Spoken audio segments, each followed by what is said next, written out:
Кыргызских мигрантов задерживают и бьют чаще, чем таджикских. Русских на них практически не осталось. Там одни сплошные мигранты и дети мигрантов. А ваше поганое посольство в ответ на многочисленные обращения опубликовало свое обращение, что гражданам Кыргызстана надо соблюдать закон. Запростарды жіберсеңіз, анан ошого жараша жооптор берилет. Канча күндө жооп бересиздер ага эми? Бесполезно, да? Действительно, не работает. Пишите везде, пишите «не согласен». Акыркы апталарда Орусияда мигранттар мыкаачылык менен уртокмокко алынып жатканы кабарланууда. Социалдык тармактарга тараган видеолордон алардын омон тарабынан аюусуз токмоктолуп жатканын көрүүгө болот. Ал эми Москва мигранттарга болгон мындай басымдын себебин али күнчө түшүндүрө элек. Ал тапта орусиялык саясатчылар эки жарандуулугу бар Борбор Азия өлкөлөрүнүн жарандарын согушка жиберүүсүн талап кылууда. Орус бийлиги эмне максатта мындай рейдтерди уюштурууда? Камалган, сабалгандар арасында кыргыздар да барбы? Кененирээк талдап берем, атым Асель, саламатсызбы? Орусия Украина менен болгон согушта өзү адегенде анонс кылган ийгилигин жарата албай жатат. Согуштун кесепети бир эле Украина аймагында эле эмес, Орусиянын чектеш областтарына, жада калса Москвага да жетти. Өткөн айда диверсанттар Белградка кирип, ФСБнын пунктун талкалап кеткени белгилүү болду. Андан мурун дрон Кремльге чейин жетип, жарылган эле. Көп узабай дрондордун Москвага жапырт чабуулу болду. Орусияда атка минерлер тез арада согуштук абал киргизип, жаңы мобилизацияны жарыялоону талап кылууда. Мисалы, мындай ойду Вагнер жеке аскердик компаниясынын жетекчиси Евгений Пригожин баса белгилеген. Бул жана башка факторлар Орусия тарапта адамдар жетпей жатканынан кабар берүүдө. Ал өткөн жылы жарыяланган жарым-жартылай мобилизация жана электрондук чакырууларды киргизүүсү. Эми согушка адамдарды тартуунун жаңы ыкмалары иштелүүдө. Мамлекеттик думадагы Справедливая Россия фракциясынын жетекчиси Сергей Миронов Борбор Азия өлкөлөрүн сындады. Ал Борбор Азиялыктардын Орус-Украин согушуна катышуусуна жол ачууга чакырууда. Еще в сентябре прошлого года три страны, Узбекистан, Киргизия и Казахстан, приняли решение о том, что если граждане их страны будут принимать участие в специальной военной операции на стороне России, то их будет ждать уголовное преследование в своей стране. Мы же вообще члены одной организации. Я думаю, что необходимо принимать решение межгосударственное, что именно если речь идет о защите интересов страны-участницы, то тогда, естественно, никакого уголовного преследования быть не может. Баса белгилеп айта кетүү керек. Евразия экономикалык биримдиги аты эле айтып тургандай, экономикалык жана кызматташтык бул уюмга мүчөлүк бири-бирине аскер берүүнү милдеттендирбейт. Миронов мындай деп жатканда, анын башка кесиптеши кош жарандыгы бар адамдарды аскерге чакыруу тууралуу мыйзам жазып жатканын 6-майда билдирди. Ал коммунист депутат Михаил Матвеев. Эгер документ кабыл алынса, Борбор Азиялык гана эмес, бардык мигранттарга тиешелүү болот. Согуш жүрүп жатат. Россияга аскерлер керек. Биздин жарандыкка кош келдиңер. Бирок Орто Азиялыктар аткычтар менен минометчилар эмес, такси, көчө шыпыргыч жана курулушчулардын полкуна кирип жатат. Жигиттер, согушка барганга убакыт келди. Мыйзамды изилдеп өзгөртүүнү киргизип жатам. Эгерде кеп кош жарандуулукта болсо, анда ага тыюу салуу керек. Же бул жарандарды мобилизациялоо мүмкүнчүлүгүн караган эрежени коррекциялоо керек. Антпесе орус жарандыгы буларга жөлөк пул, энелик капитал, балдарга жөлөк пул, пенсия берет. Бирок эч кандай аскердик милдеттенмелер жок. Туурабы? Депутат эле эмес Орусиянын тергөө комитетинин төрагасы Александр Бастрыкин 11-майда Санкт-Петербургдагы эл аралык укуктук форумда сүйлөп жатып, мигранттар арасында кылмыштуулук өскөнүн белгилеп, аларды согуш майданына жиберүүнү, болбосо мекенине кайтаруу керек экенин айтты. Мигранттардын саны көбөйүп жатат. Ошону менен бирге мигранттар арасындагы оор кылмыштардын саны өсүүдө. Тергөө комитетинин коомдук сайтындагы комментарийлерге орустар фронтто жүргөндө мигранттар биздин тылга чабуул коюп жатат деп жазып жатышат. Эгер алар орус жарандыгын алса, анда согушка салалы деп жатышат. Согушка барбайсыңбы? Жарандык милдетиңди аткарбайсыңбы? Анда мекениңе кет. Ошол эле маалда Орусия 2022 жылдын февралында улутчулдарын жок кылабыз деген шылтоо менен Украинага чабуул коюп, чек арасын бузуп киргени так белгилүү. Башында Киевти 3 күндө, анан 1 аптада кулатабыз деген дем эми сууп, Орусиянын өз аскери жетпей, абактардан мигранттар арасынан согушка барчу киши издөөдө. Орус саясатчылары согушта бирге болууга чакырып жаткан учурда Кыргызстандын президенти дипломатиянын тилинде каяша айтты. Садыр Жапаров Чолпон Атадагы Борбор Азия Европа биримдиги саммитинде Украина тууралуу билдирүү жасап, Кыргызстан аймактык бүтүндүк, эгемендик принциптерин бекем карманарын айтты. Мы приветствуем посреднические усилия и мирные инициативы, способствующие поиску взаимоприемлемого решения по завершению этой войны.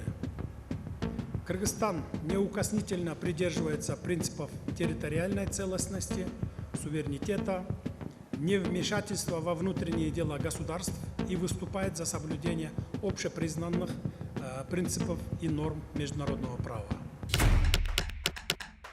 Айтмакчы, орусиялык саясатчылардын билдирүүлөрүнөн карапайым орусиялыктардын даттануулары да коштоодо. Ал атайын уюштурулганбы же дал келип калдыбы айтуу кыйын. Кайрылуулардын биринде Москва облусунун тургундары тажикстандык мигранттарга чара көрүлүшү керектигин айтышкан. Айтсак, 29 майда социалдык түйүндөрдө тажик мигранттарын стадиондон колдорун артка кайрып алып чыгып жатканы тартылган видео тараган. Аларга бейбаштык жана милиция кызматкеринин буйругуна баш ийбеген деген айыптар тагылган. Орус басылмалары мигранттар өспүрүмдөрдү Беловежская көчөсүндөгү мектеп стадионунан кууп, өздөрү футбол ойногон деп жазды. Полиция 49 мигрант боюнча протокол түзгөн. Бул билдирүүлөрдөн кийин Орусиянын ар кайсы шаарларында мигранттар сабалып, жапырт кармалган учурлар каттала баштады. Жергиликтүү тургундардагы мигранттар коомдук тартипти бузду деп көбүрөөк арызданып жаткандай таасир калтырууда. Ошентип 30 май күнү эртең менен Москванын Митино метросунун жанынан 150дөн ашуун тажикстандык кармалган. Бир жума мурун Москва облусунун Котельники шаарынын тургундары шаар тажик анклавына айланып, мигранттар Балдар стадионуна отурукташып, коомдук тартипти бузуп жатканын билдирип чыгышкан. Алар мигранттар Балдарды кордоп, шаарды таштандыга толтуруп, тынчтык бербей жаткандарын айткан. Мигранты жгут здесь костры, бросают мусор, детские площадки. Русских на них практически не осталось. Там одни сплошные мигранты и дети мигрантов. У нас абсолютный бардак. Лес загадили. На детских площадках с детьми гулять невозможно. Жители города уходят гулять со своими детьми в соседние районы, потому что здесь просто невозможно жить. Андан соң полиция рейд жүргүзүп, 100дөн ашык мигрант кармалып, анда жайгашкан мечит жабылган. Бул окуядан бир нече күн мурун Комсомольск-на-Амуре шаарындагы техникалык университетте окуган тажикстандык студенттер 19 майда таңгамал ОМОН согушкерлери жана Орус ФСБ тарабынан сабалган. Алардын документтери, телефондору тартып алынып, жыйынтыгында катуу токмоктолгон 15 киши операцияга муктаж экени кабарланган. Саясат талдоочулар мигранттарга болгон мындай басым ачык айтылбаган кандайдыр бир өнөктүк болушу мүмкүн экенин болгоп жатышат. Тажикстан жарандарына болгон мындай басымга байланыштуу үн катты. 24 майда Орусиянын Душанбедеги элчиси Семен Григорьев Тажикстандын тышкы иштер министрлигине дароо чакырылды. Анткени менен орус бийлиги мигранттарга басымдын күчөшүнүн себебин түшүндүргөн жок. Жагдай дагы өзгөрө элек. Ал эми мигранттардын укугун коргоп жүргөн Валентина Чупик мындай басым бир гана тажик жарандарына гана эмес, бардык мигранттарга болуп жатканын айтты. Кыргызских мигрантов задерживают и бьют чаще, чем таджикских. Гораздо чаще. У нас таких обращений от кыргызских мигрантов в 1,5 раза больше, чем от таджикских. И плюс еще к тому, граждан Кыргызстана в 2,5 раза меньше, чем граждан Таджикистана. Это означает на самом деле, что в 4 раза чаще задерживают и бьют граждан Кыргызстана. Но только и граждан Узбекистана тоже, и граждан Туркменистана тоже задерживают и бьют. Но только посольство Таджикистана набралось мужества заступиться за своих граждан. А ваше поганое посольство, в в ответ на многочисленные обращения опубликовала свое обращение, что гражданам Кыргызстана надо соблюдать закон. Это каким образом, скажите, пожалуйста, избиение граждан Кыргызстана связано с тем, что они якобы не соблюдают закон? Что, телесные наказания введены? И что, прям по лицу видно, что этот человек что-то нарушил, за это его надо избить? Это, опять же, не про граждан Таджикистана, это про открытость граждан Таджикистана и госорганов Таджикистана к своим гражданам. Атын атағысы келбеген қырғызстандық мигрант азырқы учурда Москвада Кремльге дрон чабуылы болгондон кийин көчөлөрдө текшерүүлөр күчөгөнүн белгиледи.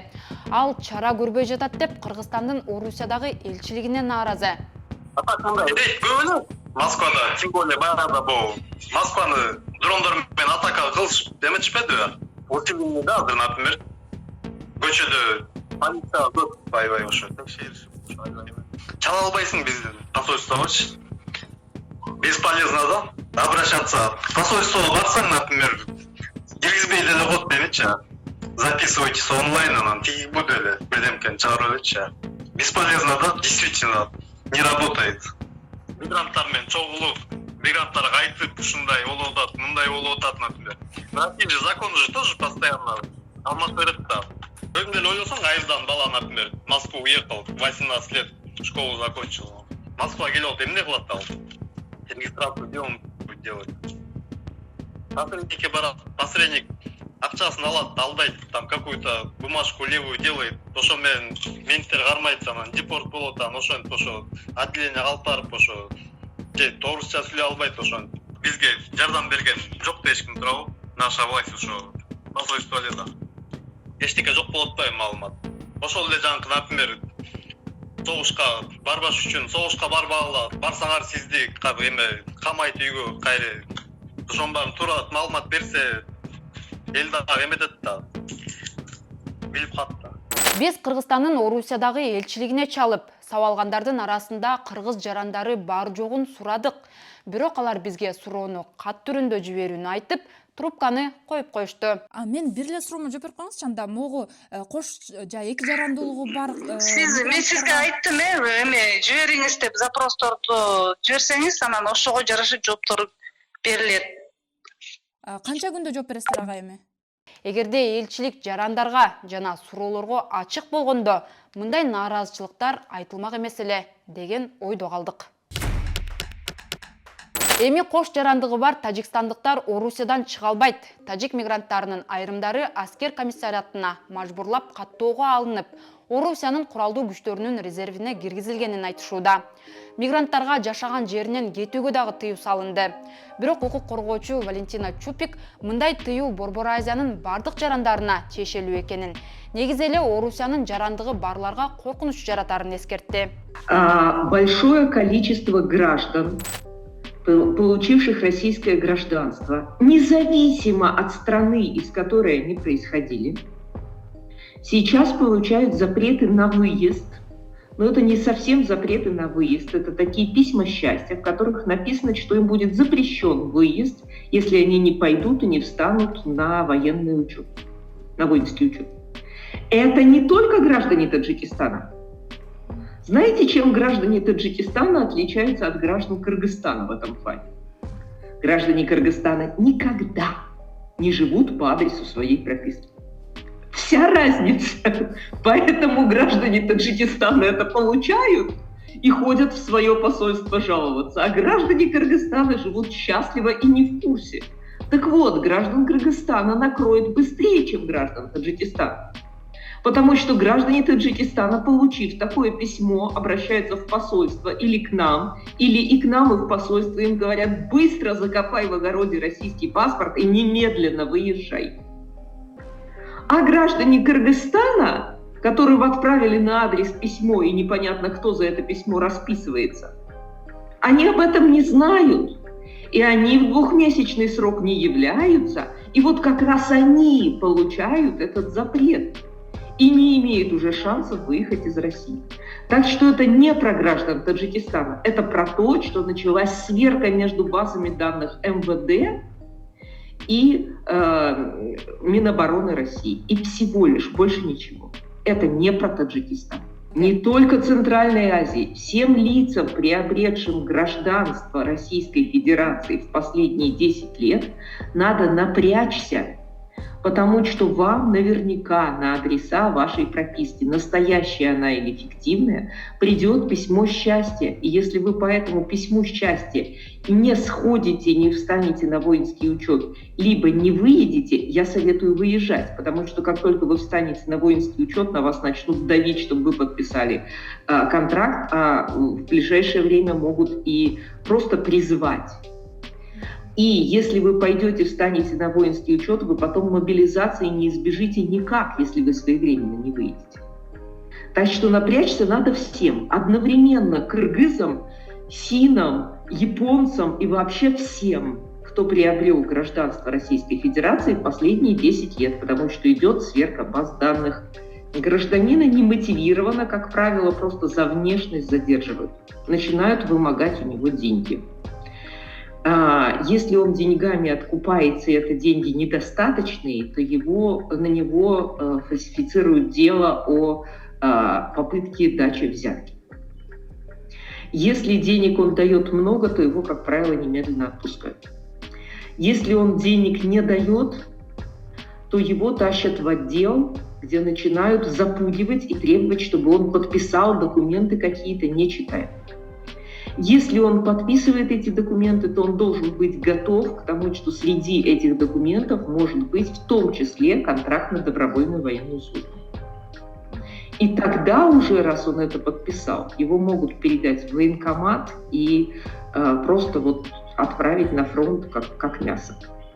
Если человек попадает в отдел, это не значит, что надо подписывать под угрозой. Самая смешная угроза, которую я слышала, это «а то не отпустят до утра».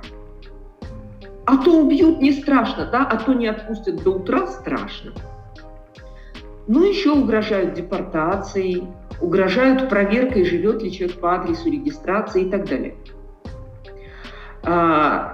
Если такие угрозы поступают, то для начала нужно жить по адресу регистрации. Во-вторых, официально работать, иметь патент для тех, кому необходимо иметь патент. Если вы имеете патент и официально работаете, даже если вашей регистрации нету в базе, это не важно, никакой депортации вам не будет. Даже если суд первой инстанции напишет вам административное выдворение, приходите к нам, мы вам бесплатно отменим. Поэтому бояться депортации не надо вообще. 2013 жылы аскердик милдет жана аскердик кызмат жөнүндө федералдык мыйзамга өзгөртүүлөр киргизилип, ага ылайык жарандык алгандан кийин жарандар өз мекенинде кызмат өтөсө дагы орус армиясында аскердик кызмат өтөөгө милдеттүү. Мыйзамда көрсөтүлгөн формадагы чакыруу кагазын алган аскер кызматына милдеттүү болгон бардык адамдарга Орусиядан чыгууга тыюу салынат. Күн тартибинде көрсөтүлгөн күндөн тартып 20 календардык күн өткөндөн кийин аскер комиссариатына келбеген учурда мамлекеттик кызматтар аркылуу эскертүү жөнөтүлөт. Бул эскертүү алгандан кийин жарандардын бир катар укуктары чектелет. Мисалы, кыймылсыз мүлктү сата албай, кредит ала албай калат. 2022 жылдын 21 сентябрында Орусиянын президенти Владимир Путин 300 миңдей резервист мобилизацияланганын жарыялаган. Путин жарым жартылай мобилизациянын алкагында армияда кызмат өтөгөн жана белгилүү аскердик адистиктерге ээ болгон запастагы жарандар гана чакырыла турганын баса айткан. Анын айтымында чакырылгандар кошумча аскердик даярдыктан өтүп, контракт менен иштеген жоокерлер менен бирдей кепилдик алышат. Согуш шарттын карабастан 2022 жылы Борбор Азия мамлекеттеринин ичинен Тажикстандын жарандары эң көп орус паспортун алган. Алардын саны 174 миңге жеткен. Ал эми быйыл 3 айда эле орус паспортун Тажикстандын 45 миң жараны алган. Ушул эле 3 айда 6900 казакстандык, 5400 кыргызстандык, 4600 өзбекстандык жана 912 түркмөнстандык орус жарандыгын алган. Эксперттер Борбор Азиянын жарандарынын орус жарандыгын алуусуна тынчсыздануусун билдирип келет. Бул тенденциянын арты кооптуу болушу мүмкүн экенин айтып, Орусия жарандарды өз кызыкчылыгына колдонуп кетиши ыктымалдуулугунан чоочулайт.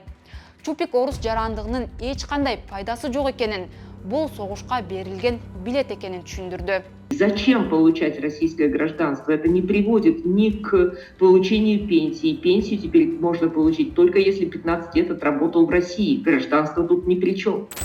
Это не приводит к получению материнского капитала на уже рожденных вне России детей. И на рожденных вне России до тех пор, пока вы не получили гражданство, это тоже материнский капитал не дают. И мужчинам материнский капитал не дают. И декретные платят только в том случае, если вы официально работаете. И пособий не будет вообще никаких, если вы официально не работали. Поэтому российское гражданство – это просто билет на войну и запрет на въезд в нормальные страны. Больше ничего. Не надо получать российское гражданство. Полицияга кармалып калгандан кийин мигранттар эмне кылышы керек экенин Чупик мындайча айтып берди. Не нужно не подписывать, не нужно подписывать, нужно писать «не согласен».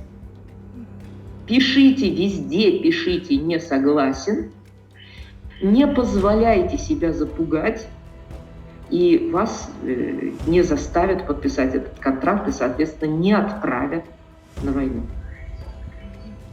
А вот как в общем избежать отправки на войну мигрантам вот с двойным, В общем, с двойным никогда не гражданством? получать гражданство РФ. А если получили... Это главный рецепт. Остановитесь на виде на жительство. Он дает права фактически равные с гражданами России. Единственное, что вы не должны больше, чем на 180 дней суммарно в году уезжать из России. Но поскольку мигранты фактически всегда проводят больше 180 дней в России, тут бояться-то нечего этого требования. Видеого лайк басып, бөлүшүп, пикир жазыңыз. Ошондо бул маалыматты көбүрөөк адам угат, билет, сак болот. Сиздин ар бир реакцияңыз бизге дагы дем берет. Атым Асель, аман туруңуз.